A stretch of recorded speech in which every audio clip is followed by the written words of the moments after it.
안녕하세요. 분연석의 이맘때, 이제는 내 마음을 만날 때입니다. 자, 신호등 소통법 이제 녹색불 할 차례인데요. 이제 신호등 소통법이 오프라인 강의를 시작합니다. 사실 이 영상이 짧기 때문에 그 내용을 전부 다 전달하기는 어렵거든요. 그리고 또 모든 것들을 전달해 드릴 수도 없고 또 오해도 있을 수 있거든요. 직접 만나서 이렇게 질문하고 대답하는 과정에서 더 많은 것들을 또 전달받을 수 있기 때문에 오프라인 강의가 꼭 필수적으로 필요한 것 같습니다. 그래서 오프라인 강의를 시작을 할 거고요. 내년 1월부터 시작을 할 겁니다. 그리고 또 모든 것들을 다 이 영상에서 보여드릴 수가 없잖아요. 또 그렇기 때문에 오프라인 강의를 시작을 합니다. 자세한 내용은 밑에 댓글란 아래쪽으로 내리시면 화면을 댓글란에 자세한 내용 소개해 드릴 테니까요. 참고하시고요. 또 카페 회원분들은 카페 공지창을 참고하시면 되겠습니다. 그리고 이 신호등 소통법은 단순히 그냥 나를 온전히 이해하고 또 관계 기적을 이뤄내는 것을 머리로만 공부하는 게 아니라 신호등 소통법 이 과정을 통해서 직접 우리가 실습도 하고 마음의 일기의 틀도 있거든요. 마음의 일기도 직접 작성하셔서 정말 내가 내 마음을 얼만큼 이해하고 있는지, 그리고 또 관계가 어떻게 변하고 있는지를 실질적으로 함께 실행해보고 작성해보고 또 서로 공유하면서 서로가 서로의 마음을 다시 공부해보는 과정을 거칠 거고요. 또 강의가 끝나면 또 정기적으로 모여서 그 마음일기를 직접 작성한 것들을 서로 공유하고 또 계속 소통할 수 있는 과정들을 쭉 앞으로 이어갈 테니까요. 오프라인 강의도 많은 참여 부탁드리겠습니다. 자, 이제부터는 녹색불입니다. 녹색불. 이 녹색불은 이제 잘 전달하는 겁니다. 전달하는 거. 내 마음을 잘 이해했다고 하지만 전달하는 건 조금 다른 부분이거든요. 우리 주변에도 되게 똑똑한 사람이 있는데 또 다른 사람에게 그 똑똑함을 잘 전해주는 건 좀 다른 문제예요. 우리 학생 때도 보면 되게 똑똑하신데 왜 이렇게 수업은 되게 재미없고 이렇게 잘 못 가르치는 선생님 계시거든요. 그러니까 내가 잘 아는 것하고 또 전달하는 건 좀 다릅니다. 전달하는 데는 조금 좀 방법적인 것들이 또 필요하거든요. 그래서 잘 전달하는 것도 중요하고 또 이 전달하는 데 방법이 필요한 이유는 이런 겁니다. 제가 이렇게 강의도 예를 들어서 제가 150명 앞에서 강의를 하면 그 150명이 다 똑같은 기억을 하고 돌아가서 똑같이 적용을 할까요? 그리고 기억한 게 다 같을까요? 아니거든요. 다 다르거든요. 150명이 다 다를 수도 있습니다. 그게 왜 그러냐면 다 각자의 생각이나 어떤 판단이나 습관이나 생활 환경들이 다 다르기 때문에 다 자기가 듣고 싶은 대로만 듣는 거예요. 그래서 사실은 나의 것들을 잘 전달하는 방법들이 필요합니다. 상대방에게는 오류가 생길 수 있거든요. 그래서 사실은 우리가 대화할 때 많은 오류들이 생기는 겁니다. 내 생각대로만 전달하면 그 사람이 내 생각대로 잘 받아들일 거라는 착각을 하는 거죠. 하지만 받아들이는 그 사람도 그 사람의 생각이나 습관이나 생활 환경이나 가치관 따라서 다 다르게 받아들이기 때문에 전달하는 데에도 좀 기술이 필요한 겁니다. 자, 그래서 오늘 녹색불은 총 2시간으로 이루어질 거고요. 오늘과 다음 영상으로 이루어질 겁니다. 그래서 오늘 이 시간에는 우리가 지금 일상생활에서도 많이 사용하고 있는 그런 대화법들, 간단한 것들 몇 가지를 소개해 드릴 거고요. 그리고 다음 시간에는 제가 또 추천드리는 또 신호등 소통법에서 또 만들어낸 그린라이트 톡이라는 게 있습니다. 그건 다음 시간에 알려드릴 텐데요. 오늘 시간에 이렇게 소개를 해드리는 이유는 여러분들이 일상생활 속에서 지금도 그렇게 사용하고 계시고요. 또 오늘 알려드리는 대화법 중에 내일 다음 시간에 할 그린라이트 톡의 기본이 되는 대화법이 있으니까요. 오늘 시간도 꼭 잘 챙겨 들으시면 좋을 것 같습니다. 자, 제가 소개해드릴 첫 번째 대화법은 이런 겁니다. 이건 너무나 좀 평범할 수도 있는데 바로 명령형이 아닌 권유형으로 얘기해라 이겁니다. 이건 우리가 너무나 일상생활 속에서 너무나 많이 사용하고 있죠. 예를 들면 욕하지 마! 이게 아니라 욕은 하지 말아줄래? 라고 정중하게 권유하는 거죠. 물 떠와! 이게 아니라 목이 너무 마른데 물 좀 한 컵 갖다 줄래? 라고 정중하게 권유하는 거죠. 해! 이게 아니라 이것 좀 해줄래? 라고 정중하게 부탁하는 겁니다. 이게 너무 쉽고 일상적인데 사실 우리는 너무 이 대화가 습관적이라 그렇게 잘 안 되시죠. 또 특히나 이게 마음이 요란해졌을 때는 정중한 표현들이 잘 안 나옵니다. 예, 안 나와요. 이렇게 너무나 쉬운 것들도 우리가 실생활 속에서 사용하느냐 안 하느냐는 정말 천지 차이거든요. 제가 늘상 말씀드리지만 이 마음 공부는 머리로만 하는 게 절대 아니라고 말씀을 드리죠. 실제로 내 실생활 속에서 그렇게 사용을 해야만 효과가 나타나는 것이지 알고만 있다고 해서 내 삶이 바뀌지 않는다는 거 꼭 기억하시고요. 이런 사소한 것들 하나부터 실천을 하셔야 되는 겁니다. 그러니까 이제 명령형으로 말하지 마시고 권유형으로 말씀하라는 거 꼭 권장을 해드리고요. 두 번째는 쿠션 화법입니다. 이 쿠션 화법은 말 그대로 이 쿠션이라고 하는 건 어떤 충격을 조금 완화시켜주는 역할을 하는 거잖아요.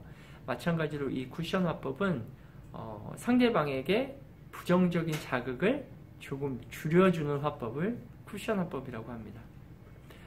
대표적인 게 이런 것들입니다. 감사합니다만, 죄송합니다만 하는 말투들이 있죠. 그래서 예를 들면 어떤 직장 상사가 굉장히 어려운 부탁을 했을 때, 어떤 프로젝트를 맡을 때나 부담스러운 부탁을 했을 때, 그럼 큰일의 담당자를 저로 생각해 주시는 건 정말 감사드립니다만, 그 일은 제게 좀 어려울 것 같습니다. 라고 이야기하는 겁니다. 그러니까 거부지만 부정적인 자극을 조금 줄여주는 거죠. 네, 그래서 쿠션 화법이라고 하는 거고요. 또 yes but이라는 것도 있는데, 네 알겠습니다. 하지만 이러이러해서 좀 어려울 것 같습니다. 라고 부정적인 자극들을 조금씩 줄여가는 걸 쿠션 화법이라고 합니다. 그리고 또 I think라는 것도 있는데요. 제 생각에는 이런 게 더 좋을 것 같습니다. 라고 또 역시 부정적인 자극을 줄여주는 거죠. 그래서 쿠션 화법에는 감사합니다만, 죄송합니다만, 혹은 yes but, 또 I think 이런 식의 화법이 있다는 거 또 말씀을 드리고요. 세 번째는 이게 참 재밌는데 샌드위치 화법이라는 게 있습니다. 말 그대로 샌드위치예요. 그러니까 부정적인 자극을 샌드위치처럼 중간에 껴넣는 거예요. 그러니까 긍정, 부정, 긍정 이렇게. 그러니까 예를 들면 그런 거죠. 저희 가족들이 제 영상을 보고 우리 너무나 영상이 좋아. 근데 말이 너무 빠른 것 같아. 그것만 잘 고치면 정말 멋진 영상이 될 것 같아. 라고 얘기하는 겁니다. 너무 좋아요 라고 하는 긍정과 내가 고쳐야 할 부정적인 자극과 그 끝에 또 긍정을 집어넣는 거죠. 그래서 이게 긍정인지 부정인지 긍정인지 알 수 없게 또 부정적인 자극들을 좀 줄여서 대화를 해주는 겁니다. 그러니까 아들이나 남편한테도 마찬가지겠죠. 우리 아들은 정말 참 다 좋은데 이렇게 하는 것만 고치면 정말 멋진 아들이 될 것 같아 라고 이야기하는 거죠. 우리 남편한테도 마찬가지입니다. 핸드폰을 오래 보는 남편에게도 이렇게 말할 수 있겠죠. 우리 남편은 참 다정하고 좋은데 핸드폰 게임을 할 때는 나에게 관심이 좀 덜한 것 같아. 핸드폰 하는 시간을 좀 줄이면 진짜 1등 남편이 될 것 같아 라고 이야기하는 거죠. 이건 저희가 제가 한 8년 전인가요? 거의 한 10년이 다 된 것 같은데 우리 소장님과의 일화입니다. 그 당시에 우리 소장님께서 엔터테인먼트 사업을 할 때 그 청담동에 사무실이 있었을 시절인데요. 어느 날 둘이 이제 식사를 하다가 소장님이 저한테 그러더라고요.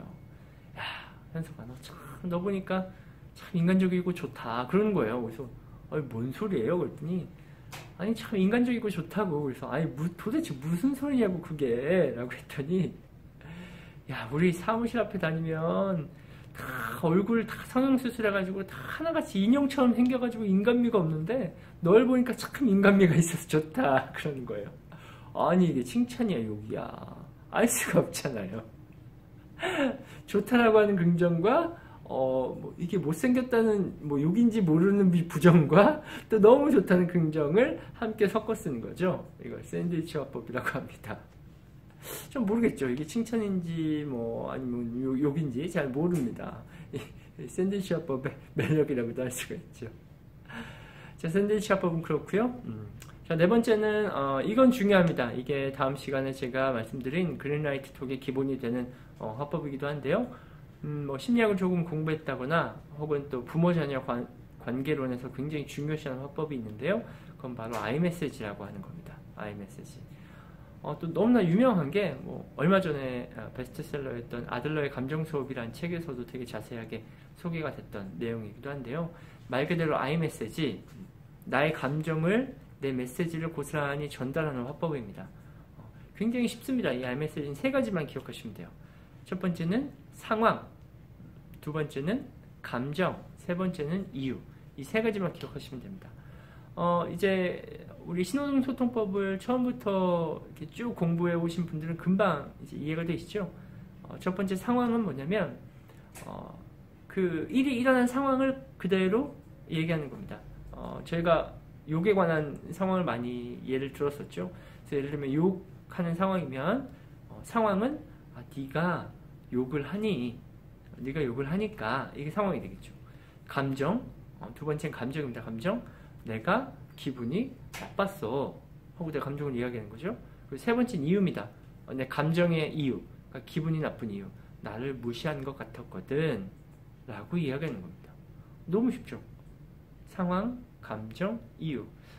이 아이메시지에서는 이 두 번째와 세 번째 이유와 감정을 바꿔도 상관이 없다고 얘기하거든요. 그게 무슨 말이냐면 네가 욕을 하니 내가 무시당하는 것 같아서 기분이 좀 나빴어 라고 2번과 3번은 바꿔도 상관이 없다는 겁니다. 그렇죠? 뭐 크게 전달하는데 문제가 없겠죠.